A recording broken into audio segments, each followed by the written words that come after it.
Hi there, it's Kathy from your Web Toolkit.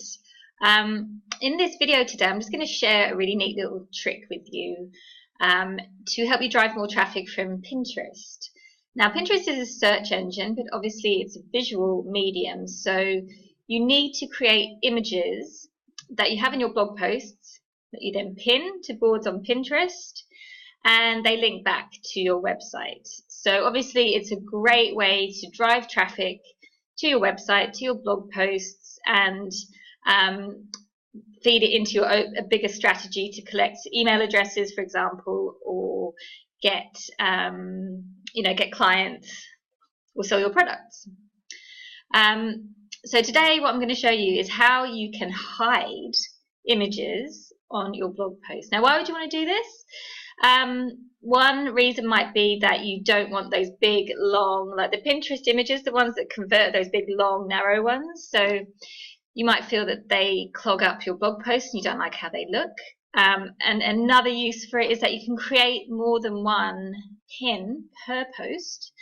You could create 5 or 6, and they can all, look different. And then you have, more than one way of driving that Pinterest traffic to your blog post, because you've got different pins that are essentially doing the same thing for you. And then you can also track which ones are getting more repins, and it will give you an idea of what's working better. So you can play around with the look, the feel, the layout, even the text, like the headlines, and see what is working with your audience. So saying all that, I'm going to switch this over and actually just show you practically how to do this. It involves a tiny bit of code, really small amount. I'll give it to you and show you exactly what to do with it. Okay.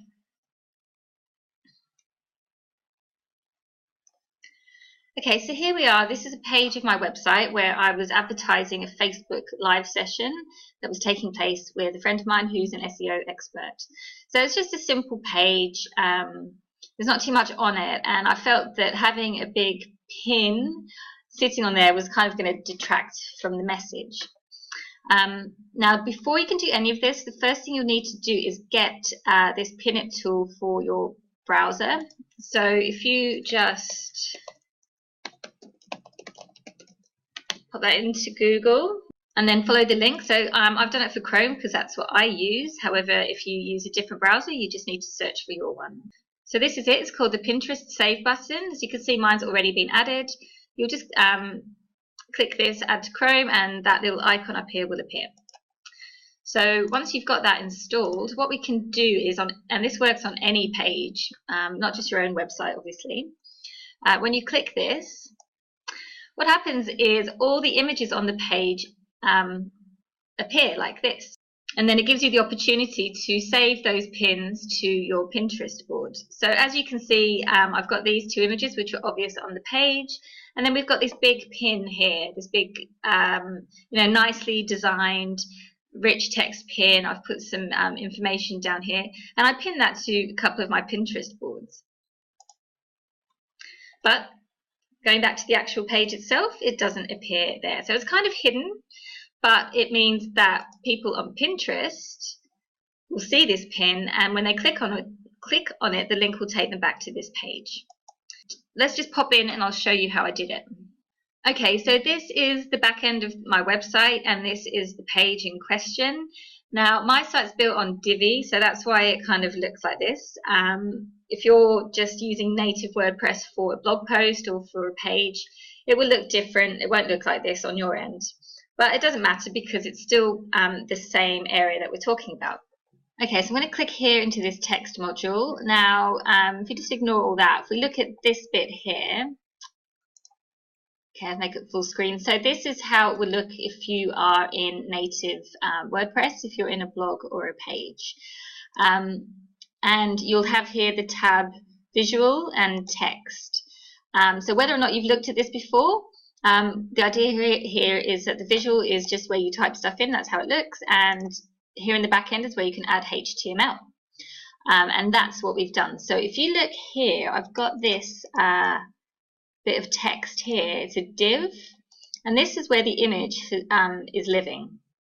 But what I've done is, the key here is this little bit here, which is style equals display none. So I've wrapped the image that I created in this div, and what I'm telling it to do is to not display that image. So it lives on my page, but if I go here to the front, you can't see it, and when I go to the page itself, you can't see the image either. But it is there, and that Pinterest Save It button will see it for you. Okay, so I'm just going to insert a new text module, so we'll do it from scratch. So the first thing you need to do is to add that image that you want to be your Pinterest image. Now I'm going to use something different just so it sort of stands out. Okay, so I'm going to just pick this one here. So you can see that it's a big Pinterest pin and it's inserted it into my page and it takes up a lot of room.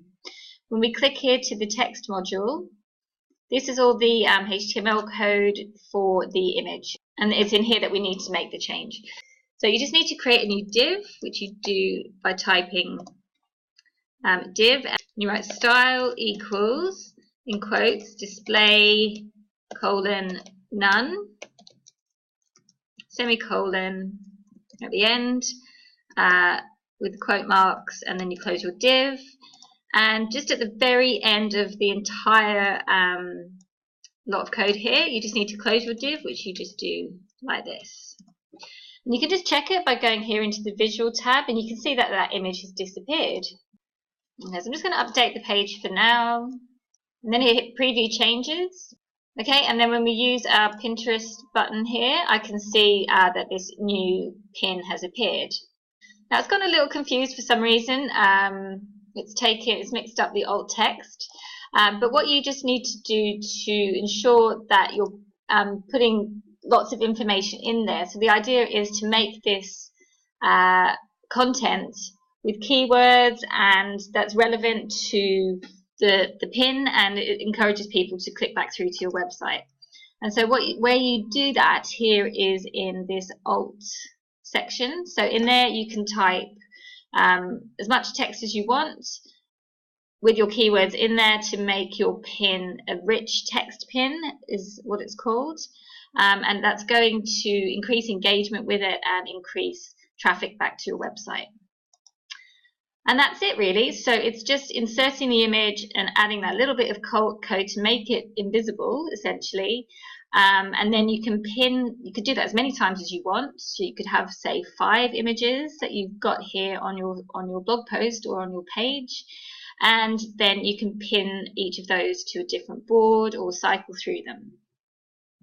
Okay, well I hope you found that useful. Thanks for listening.